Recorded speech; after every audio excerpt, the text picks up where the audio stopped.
नमस्कार बच्चों, स्वागत आप सबों को स्टडी टाइम यूट्यूब चैनल पर।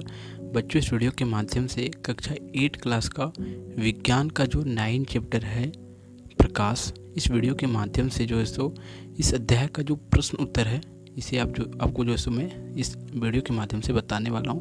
तो आप ध्यान से वीडियो को देखिएगा और जितने भी प्रश्न उत्तर है सभी को जो है सो ध्यान से देखते जाइएगा। तो आपको सभी प्रश्न उत्तर जो है सो इसको समझ में आ जाएगा और परीक्षा की दृष्टि से जो है सो सभी प्रश्न बहुत ही जो है सो महत्वपूर्ण है, क्योंकि परीक्षा में जो सो इसी प्रकार के प्रश्न यहीं से जो सो पूछ लिया जाता है। तब आप ध्यान से देखिएगा और आपसे एक रिक्वेस्ट है कि आप जो सो उस वीडियो को नहीं देखें जो इसका लॉन्ग वीडियो है, उसमें जो है एक्सपेरिमेंट बताया गया है। तो उस वीडियो को आप ज़रूर देखें, उसके बाद इसे देखें, तब आपको और बेहतर समझ आएगा। क्या होगा कि आप वहाँ जब अच्छा से देखेंगे तब क्या होगा कि आप वहाँ जो छोटे छोटे टॉपिक हैं किताब का वहाँ आप समझ जाएंगे। तब आपको प्रश्न जो से जैसे ही बताएंगे तो आपका माइंड में तुरंत ही फिट होते चले जाएगा। तो चलिए देखते हैं, लेकिन उस वीडियो का जो है सो डिस्क्रिप्शन में लिंक दे दिया जाता है, आप वहाँ से ज़रूर देखिएगा। देखिए, फर्स्ट प्रश्न क्या कहा जाता है, खाली स्थानों को भरिए। कहा जाता है आपतन कोण। देखिए, आपतन कोण जो क्या होता है आपको उस वीडियो में बताया हुआ है, वीडियो के डिस्क्रिप्शन में लिंक दिया हुआ है, आपसे फिर रिक्वेस्ट किया जा रहा है आप वहाँ से ज़रूर देखें। वहाँ जो सो आपको पूरा डिटेल में बताया गया है कि आपतन कोण कौन है, परावर्तन कोण कौन है, कौन आपतित किरण है, कौन परावर्तित किरण है, सभी को जो सो उस वीडियो में जो सो पूरा तरह से डिस्कशन सभी टॉपिक पर किया गया है। तो आप वहाँ देखिए पहले, उसके बाद इस वीडियो को देखिएगा। देखिए, कहा जाता है आपतन कोण परावर्तन कोण का बराबर होता है। तो देखिए थोड़ा सा यहाँ भी आप समझ लीजिए कि जो देखिए एक क्या समतल दर्पण है, प्लेन मिरर है, जैसे ये आने वाली किरण होती है इसको आपतित किरण कहते हैं और ये जाने वाली किरण होती है इससे परावर्तित किरण कहते हैं। तो आने वाली जो किरण होती है ये जो सो जो कोण यहाँ एक अभिलंब होता है। तो अभिलंब जो होता है, अभिलंब और आपतित किरण के जो कोण और परावर्तित किरण का कोण जो होता है दोनों क्या होता है, बराबर होता है। यानी कि आपतन कोण और परावर्तन कोण बराबर होता है। ये आप समझ के रखिएगा कि आपतन कोण और परावर्तन कोण बराबर होता है। फिर दूसरा कहा जाता है एक व्यक्ति दर्पण से 1 मीटर की दूरी पर है तो वह अपने प्रतिबिंब से 2 मीटर की दूरी पर है। यानी कि जैसे देखिए दर्पण में क्या होता है कि हम जितनी वस्तु, देखिए समतल दर्पण का नेचर है कि दर्पण के सामने आप जितनी दूरी पर है उसके पीछे उतना ही दूरी पर जो है सो उसका प्रतिबिंब बनता है। यानी कि आप 1 मीटर की दूरी पर, 1 मीटर तो डिस्टेंस है कहाँ से, देखिए आप समझिएगा। जैसे कि ये दर्पण है, ठीक है, ये दर्पण है और ये दर्पण है, आप यहाँ जो सो खड़े हैं, आप यहाँ जो सो इस प्रकार खड़े हैं, ठीक है। तो यहाँ आपके बीच में दर्पण और आपके बीच में 1 मीटर का गैप है, ठीक है, 1 मीटर का, समझते जाइएगा 1 मीटर का। तो यहाँ से यहाँ तक 1 मीटर का गैप हुआ, लेकिन अब यहाँ से जो है सो इस आपके दर्पण में 1 मीटर पीछे जो है सो प्रतिबिंब बन रहा है। तो यहाँ से दर्पण का दूरी आपने जो आप दर्पण से दूरी जहाँ तक आप खड़े हैं वहाँ से और 1 मीटर जो पीछे बन रहा है तो 2 मीटर हो जाता है। यानी कि आप दर्पण से जो सो 2 मीटर की दूरी में आपका जो सो प्रतिबिंब बन रहा है, ठीक है। तो यहाँ क्या होगा, 2 मीटर यहाँ आंसर इसका आएगा, ठीक है। यहाँ फिलिंग द ब्लैंक्स में 2 मीटर भरना होगा। फिर आगे कहा जाता है यदि आप अपने बाएं कान को दाहिने हाथ से छूते हैं तो समतल दर्पण में प्रतिबिंब में आप अपने दाहिने कान को बाएं हाथ से छूते हुए प्रतीत होगा। क्योंकि समतल दर्पण का एक जो नेचर है कि पार्श्विक विस्थापन उसमें ज़्यादा हो जाता है। जैसे कि आप देखेंगे कि जो सो समतल दर्पण में आप जब बाएं हाथ उठाते हैं तो आपको दाएं हाथ उठाते हुए लगता है। आप एम्बुलेंस गाड़ी में देखते होंगे कि ज़्यादातर जो होता है क्या होता है उसमें जो सो एम्बुलेंस जो लिखा होता है उसके आगे वो जो सो सभी उल्टा लिखा होता है। क्यों? क्योंकि मिरर में जो सो सीधा दिखता है, जो गाड़ी चलाते हैं लोग उसके दर्पण में वो सीधा दिखता है, लेकिन अगर वहाँ सीधा लिखा हो तो जो सो वहाँ उल्टा दिखता है और इस तरह व्यक्ति को पढ़ने में दिक्कत हो जाएगा कि एम्बुलेंस लिखा हुआ है क्या। लेकिन एम्बुलेंस में क्या किया जाता है, उसे उल्टा लिख दिया जाता है, जिसके कारण से जब लोग आगे गाड़ी में देखते हैं आईना के माध्यम से, दर्पण के माध्यम से पीछे वाले गाड़ी को, तब समझ जाते हैं कि हाँ एम्बुलेंस आ रहा है, ठीक है। तो उसे जो सो साइड दे देते हैं, इस प्रकार से होता है। फिर आगे कहा जाता है पुतली का आकार कम रोशनी में अधिक हो जाता है। आपको जो सो लॉन्ग वीडियो में आपको मैं बताया था कि क्या होता है, जैसे कि आप कहीं बाहर, जैसे कि धूप में आप कहीं बाहर आए हैं और जैसे घर में प्रवेश करते तो आपका क्या होगा, जो सो एकाएक जो सो पूरा अंधेरा आपको महसूस होने लगेगा। क्यों? क्योंकि पुतली क्या होता है, जब बाहर आप आते हैं तो वहाँ पुतली सिकुड़ जाता है, लेकिन जैसे आप अंधेरे में कम रोशनी में जाते हैं तो क्या होता है, पुतली जो सो वहाँ अधिक फैल जाता है।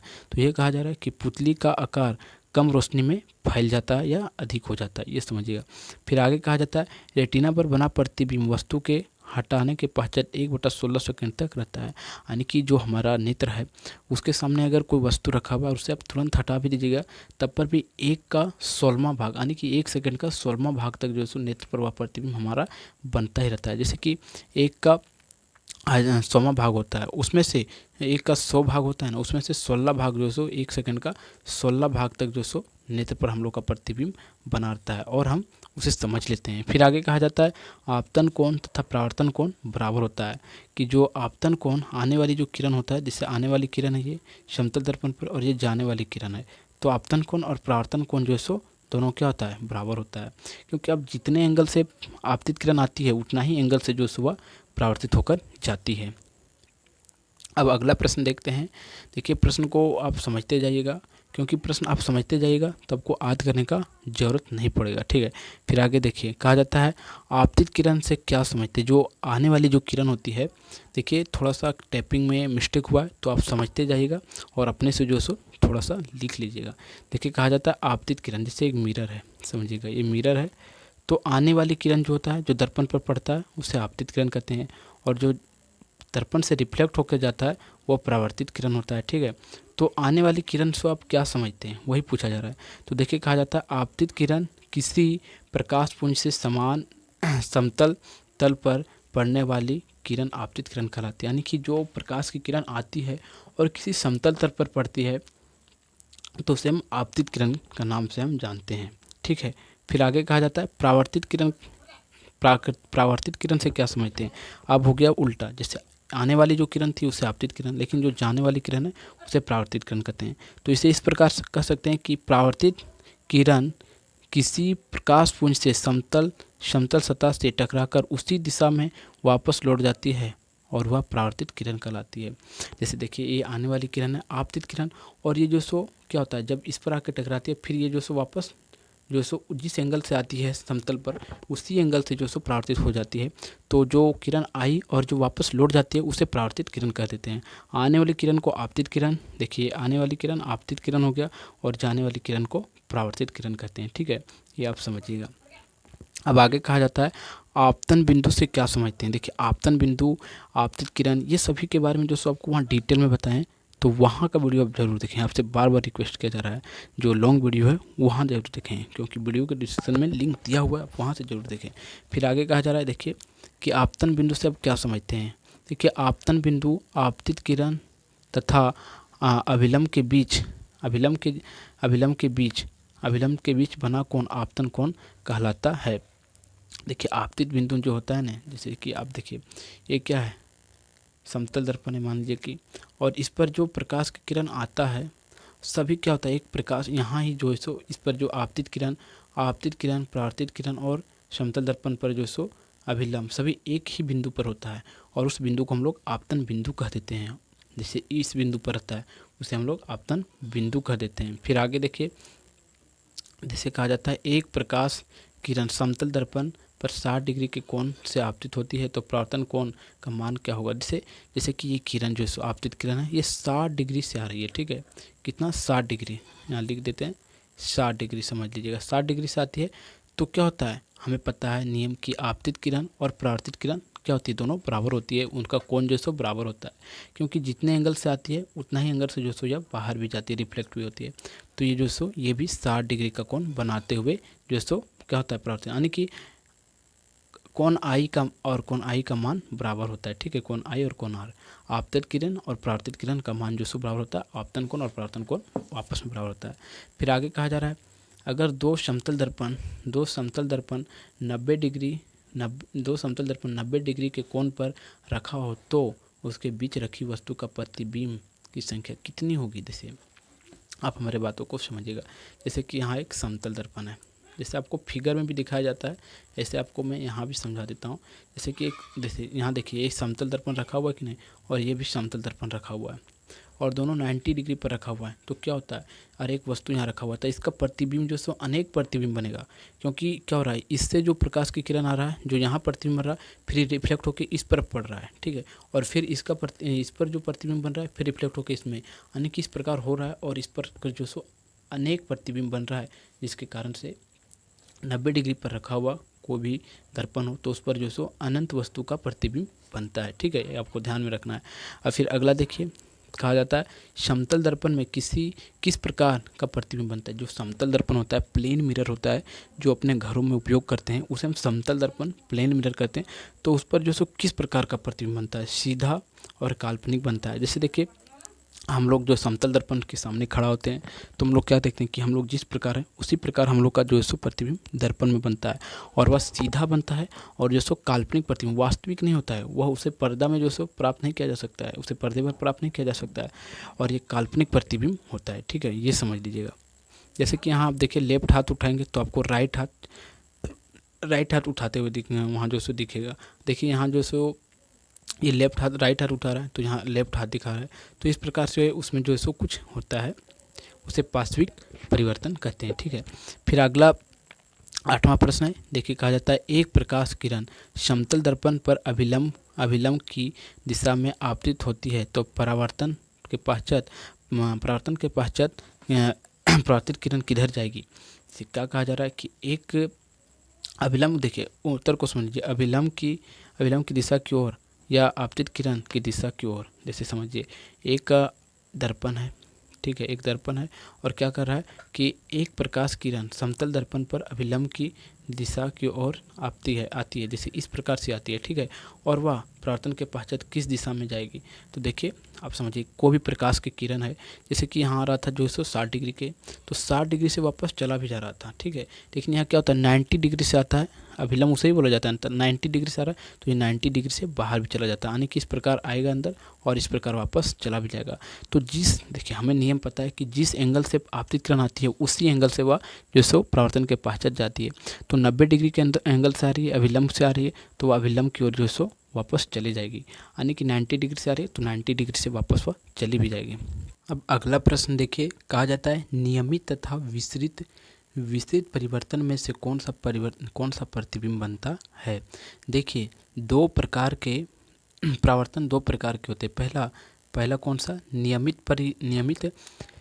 परिवर्तन। देखिए, नियमित परिवर्तन क्या होता है, आपतित प्रकाश पुंज को चिकनी सतह द्वारा उसी माध्यम में विशिष्ट दिशा में भेजे जाने वाले नियमित परावर्तन कहलाता है। यानी कि जैसे कि समतल दर्पण होता है तो ये जो सो उखड़ी सतह नहीं होता है, जैसे कि ये चिकना सतह होता है, और इसमें जो प्रकाश की किरण, आपतित किरण आती है, जिस एंगल से आती है उसी एंगल से जाती है। लेकिन जो विस्तृत परावर्तन होता है, देखिए आगे कहा जाता है, जो विस्तृत परावर्तन होता है वह खुदरे पृष्ठ द्वारा प्रकाश को सभी दिशा में बिखेरने के प्रभाव को विस्तृत परावर्तन कहते हैं। जैसे कि ये खुदरे जो है सो, देखिए इस प्रकार का जो है सो पृष्ठीय सतह है, और यहाँ जो सो जब प्रकाश की किरण आ रहा है तो कुछ ऐसे मुड़ जा रहा है, फिर कुछ ऐसे आ रहा है तो कुछ ऐसे भी काट कूट के चला जा रहा है। यानी कि इसमें क्या होता है कि जो प्रकाश की किरण होता है वो जिस एंगल से आता है उस एंगल से नहीं जाता है विस्तृत परावर्तन में। तो नियमित परावर्तन और विस्तृत परावर्तन आप समझ गए होंगे, और आपको एग्जाम्पल से जो है सो यहाँ दिखाया भी गया है। अब आगे देखते हैं। आगे कहा जाता है, प्रश्न 10 है कि एक यंत्र का नाम बताइए जो प्रकाश के नियमित परावर्तन पर आधारित है। तो देखिए उत्तर, देखिए पेरियोस्कोप जो होता है क्या होता है, ये जो सो पूरा परावर्तन पर जो सो क्या आधारित है। जैसे देखिए, यहाँ क्या होता है, इसमें 2 मिरर लगा होता है। एक मिरर ये जो आपको काला टाइप में दिख रहा होगा वो ये, और एक दूसरा यहाँ है। और ये मिरर जो लगाया जाता है ये 45 डिग्री के एंगल पर रहता है, 45 डिग्री के एंगल पर होता है। और क्या होता है, जैसे कि देखिए एक मिरर यहाँ लगा है, एक मिरर यहाँ है, तो यहाँ किसी प्रकार का वस्तु रखा गया है, तो क्या होता है यहाँ से जो है सो उसका प्रतिबिंब इस मिरर में बनता है, और इस मिरर से जो है सो इस मिरर में बन जाता है। और यहाँ से जब वस्तु को देखा जाता है, कोई व्यक्ति देखता है, तब प्रतिबिंब उसे सीधा दिख जाता है। यानी कि जो पेरियोस्कोप होता है वो क्या होता है कि कोई वस्तु अगर यहाँ भी है और आप यहाँ से देख रहे हैं तो जो सो वस्तु आपको सीधा दिख जाएगा। यानी कि जैसे कि जो पानी में होते हैं, पानी जो इसे जो सो ज़्यादा पानी में यूज किया जाता है, क्योंकि पानी के अंदर भी लोग रख के जो सो आसपास के ऊपर के जो सो सतह को परावर्तन के कारण, रिफ्लेक्ट के कारण देख लेते हैं, और इसका उपयोग ज़्यादा वहीं किया जाता है।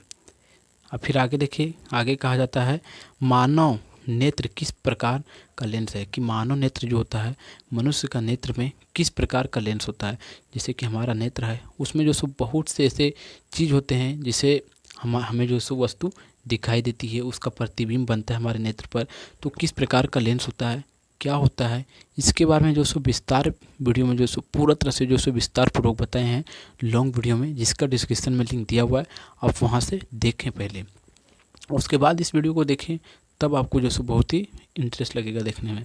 लेकिन आगे देखते हैं। देखिए, कहा जाता है उत्तल लेंस, क्योंकि हमारा जो लेंस होता है आँख में जो होता है वह उत्तल लेंस होता है। और उत्तल लेंस क्या करता है, जितने भी प्रकाश की किरण आता है वह सभी को एक जगह पर केंद्रित कर देता है, और जिस जगह पर हमारे नेत्र में केंद्रित होता है उसे रेटिना, जिसे दृष्टि पटल कहते हैं, और वहीं जो सो हम लोग का प्रतिबिंब बनता है।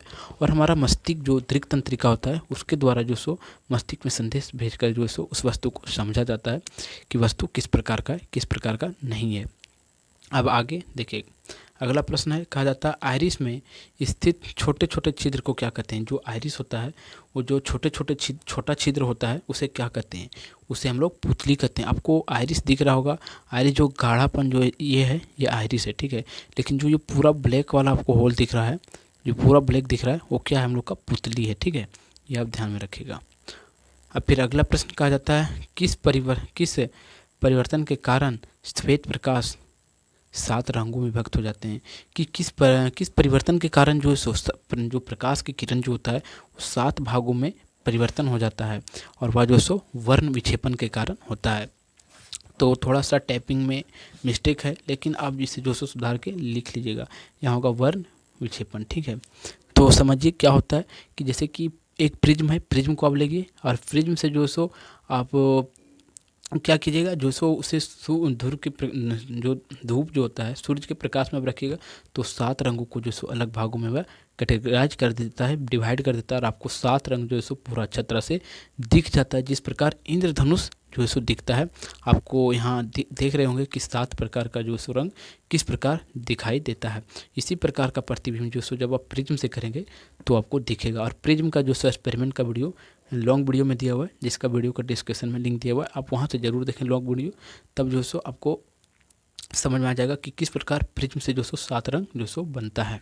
अब फिर आगे कहा जाता है इंद्रधनुष के बनने के पीछे कौन सी प्रक्रिया निहित है। यानी कि जो हमारे आकाश में जो है सो बारिश के बाद जो सो इंद्रधनुष बनता है वह जो सो किस प्रक्रिया के कारण बनता है, तो वह भी जो सो वर्ण विक्षेपण के कारण बनता है। और वर्ण विक्षेपण क्या होता है कि जो प्रकाश जो सूर्य के प्रकाश होता है उसे 7 रंगों में डिवाइड कर देता है, और वह जो सो 7 रंग का मिश्रण है। जो श्वेत प्रकाश है सूर्य का, वह 7 रंग का मिश्रण है जो सो उसे डिवाइड कर देता है और वो दिखने लगता है। फिर अगला प्रश्न कहा जाता है अगर दाहिने हाथ से लिखा जाए समतल दर्पण बना प्रतिबिंब किस हाथ से लिखता हुआ दिखाई देगा। देखिए, जब आप समतल दर्पण में जो सो आप दाहिना हाथ से लिखते हैं तो आपका वहाँ जो सो प्रतिबिंब बायां हाथ से बनेगा, ठीक है। देखिए क्या कहता है, दाहिने हाथ से लिखा जाए तो समतल दर्पण में बना प्रतिबिंब बाएं हाथ से लिखता हुआ दिखाई देता है। यानी कि समतल दर्पण में क्या होता है, किसी भी कार्य को आप कर रहे हैं, आप जैसे कि दाहिने हाथ से करें तो वहाँ बाएं हाथ से दिखेगा, ठीक है। आप दाहिने कान को छूते हैं तो दाहिना वहाँ बायां कान आपको छूते हुए प्रतीत होगा। यानी कि वहाँ जो सो पार्श्विक परिवर्तन के कारण जो सो क्या होता है, इस प्रकार का प्रतिबिंब हमें वहाँ दिखाई देता है। फिर आगे कहा जाता है 16वां प्रश्न, जब श्वेत प्रकाश को कांच की पट्टी से गुजार दिया जाता है तो क्या होता है। जब श्वेत का प्रकाश जो होता है, जब उसे क्या किया जाता है, उसे कांच का एक पट्टी होता है उसे गुजार दिया जाता है तो क्या होता है, तो क्या होगा, वो बिना विचलन के, बिना रिफ्लेक्ट के और सीधा उससे गुजर जाता है। तो समझिए सफ़ेद प्रकाश को समतल कांच की पृष्ठ से गुजरने पर सफ़ेद प्रकाश कांच की पट्टी से आर पार हो जाता है। मान लीजिए कि ये कांच है, ठीक है, और इससे जो सो प्रकाश की किरण आर पार हो जाता है। क्योंकि आप एक्सपेरिमेंट करके भी देख सकते हैं कि आपके पास एक शीशा है और आप जो सो सूर्य के प्रकाश में रखिए तो क्या होता है, प्रकाश की किरण जो सो उसके आर पार हो जाता है, ठीक है। जैसे कि आपको उदाहरण देके बताते हैं, जैसे आप कहीं जो सो सफ़र करते हैं, जब बस में बैठते हैं और बस के खिड़की के सामने बैठते हैं तो उसका जो शीशा लगा होता है वह कांच का लगा होता है, तो आप देखते होंगे कि वहाँ से जो सो सूरज का प्रकाश आपके पास आ जाता है। यानी कि वह जो सो क्या होता है कि जो सूरज का प्रकाश होता है, यानी कि वो शीशा जो लगा होता है उसके आर पार हो सकता है, इसी कारण से हमारे तक तो आ जाता है।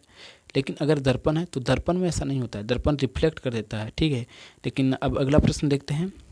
देखिए अगला प्रश्न कहा जाता है समतल दर्पण द्वारा बने प्रतिबिंब में पार्श्विक परिवर्तन से क्या समझते हैं कि समतल दर्पण में जो पार्श्विक परिवर्तन होता है, यानी कि जो आप दाहिने हाथ से लिखते हैं तब बाएं हाथ से लिखता हुआ दिखाई महसूस होगा, और दाहिने कान छूते हैं तो बायां कान आपको छूते हुए वहाँ प्रतीत होगा दर्पण में।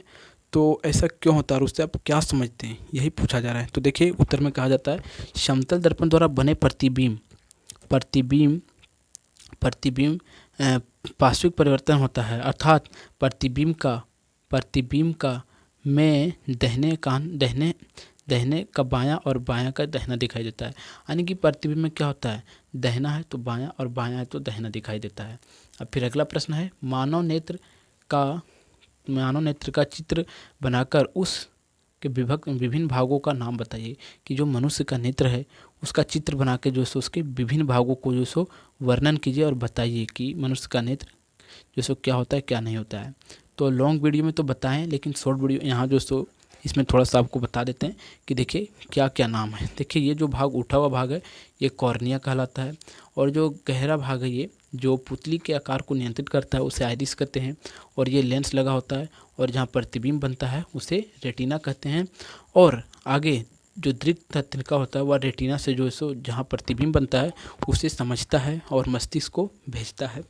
तब हम समझ पाते हैं कि हाँ दृक् तंत्रिका क्या होता है, सॉरी रेटिना पर जो प्रतिबिंब बनता है वह किस प्रकार का है।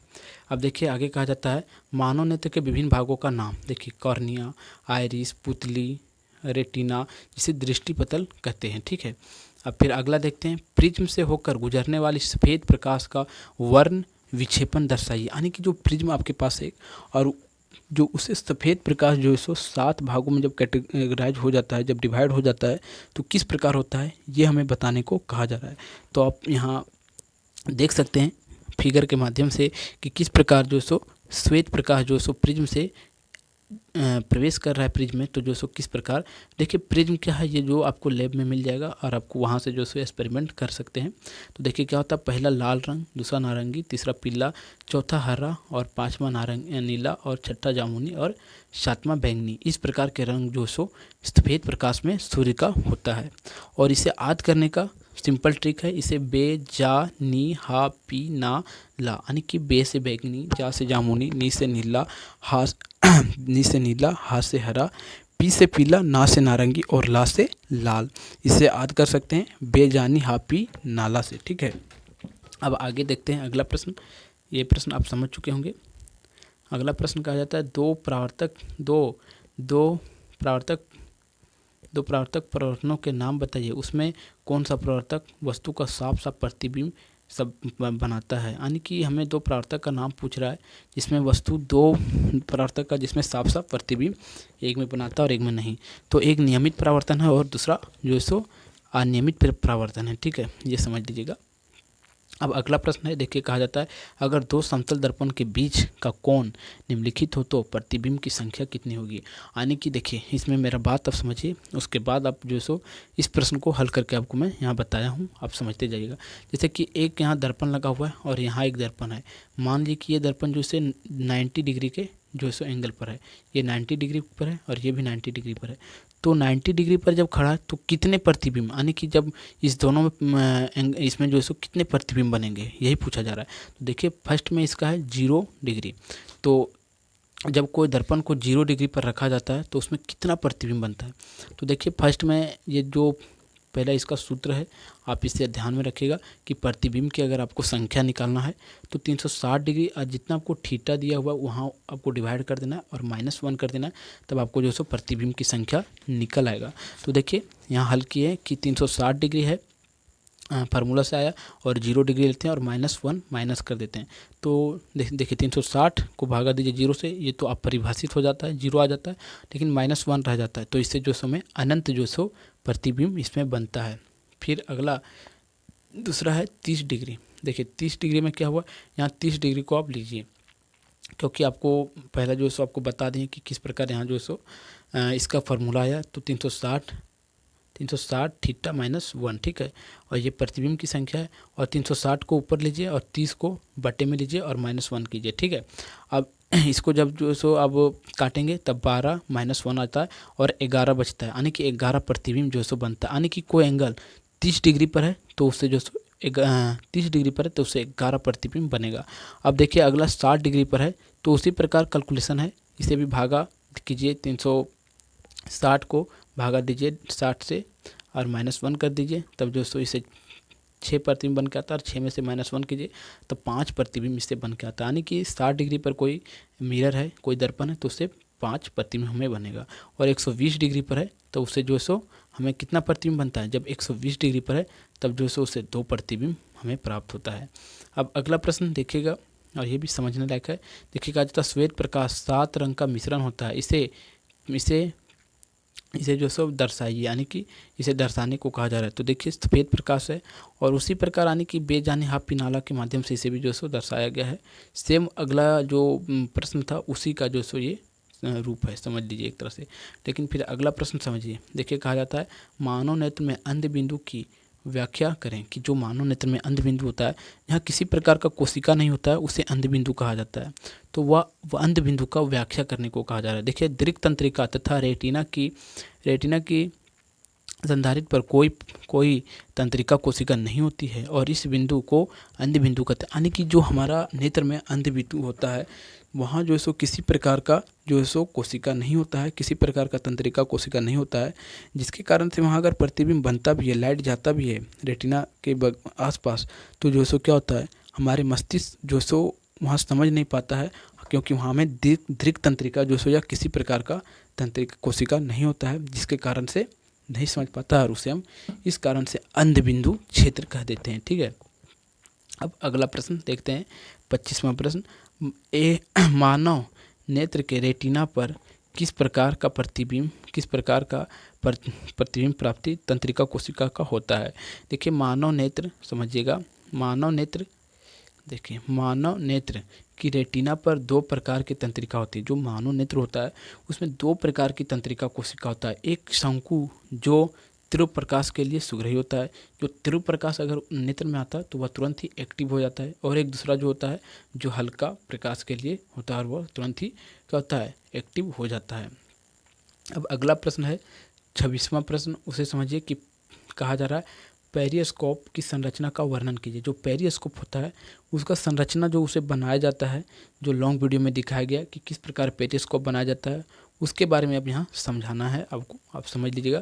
देखिए कहा जाता है पेरिस्कोप एक ऐसा प्रकाशीय यंत्र है जो ऐसे वस्तु को अध्ययन करती है जो दृष्टि रेखा पर स्थित ना है, और यह समतल दर्पण से प्रकाश के परावर्तन के सिद्धांत पर आधारित होता है। जैसे समझिए कोई वस्तु यहाँ है और हम यहाँ से देखना चाह रहे हैं, और यहाँ मान लीजिए कि एक दीवार है, तो हम जो सो पेरिस्कोप का उपयोग करेंगे, क्योंकि पेरिस्कोप इस प्रकार होता है, और जो सो हमारा आँख के सामने नहीं भी है तो पर जो सो हम पेरिस्कोप के माध्यम से उस वस्तु को हम देख लेते हैं, यही बात है, और उससे जो सो यही उसका उपयोग है। और आप पेरिस्कोप का जो सो आप किस प्रकार बनाया जाता है, चित्रण किस प्रकार है, ये आपको डायग्राम के माध्यम से आप समझ सकते हैं कि किस प्रकार है। देखिए यहाँ समतल दर्पण लगाया जाता है, और यहाँ से प्रकाश इन करता है, और ये 45 डिग्री पर समतल दर्पण होता है, और फिर यहाँ से रिफ्लेक्ट होकर जो प्रतिबिंब यहाँ बनता है इस मिरर पर, और यहाँ फिर बनता है निचले भाग में, और निचला भाग से जो सो हमारा आँख यहाँ होता है, और यहाँ से जो सो हम यहाँ जो प्रतिबिंब बना है यहाँ से रिफ्लेक्ट होकर यहाँ दिखता है, और इस प्रकार जो यहाँ वस्तु जो होता है वो हमें यहाँ से दिखाई आराम से दे देता है। अब अगला प्रश्न है कि कैल्डियोस्कोप की संरचना का वर्णन कीजिए। तो कैल्डियोस्कोप की संरचना का वर्णन आप देख सकते हैं इस प्रकार है, और इसका भी जो सो कैल्डियोस्कोप जो है सो इसका भी जो सो किस प्रकार इसे बनाया जाता है, किस प्रकार इसे जो सो देखा जाता है, इसके बारे में भी जो सो लॉन्ग वीडियो में बताए हैं, और वहाँ से डिस्क्रिप्शन में आप लिंक जो सो दिया हुआ है इसके, आप उस वीडियो को ज़रूर से ज़रूर देखें, क्योंकि वीडियो में पूरा बात हम यही बोलते आ रहे हैं कि लॉन्ग वीडियो को जरूर देखें, क्योंकि लॉन्ग वीडियो जो सो बहुत ही इंपॉर्टेंट है, क्योंकि आप उसको देख लेंगे अगर तो जो सो आपको प्रश्न का वीडियो देखने का मन नहीं करेगा, क्योंकि सभी प्रश्न जो सो आपको वहाँ से क्लियर हो जाएगा, और प्रश्न कब आपका क्लियर हो गया तो आप समझ लीजिए कि आपका जो सो यह चैप्टर पूरा क्लियर हो जाता है।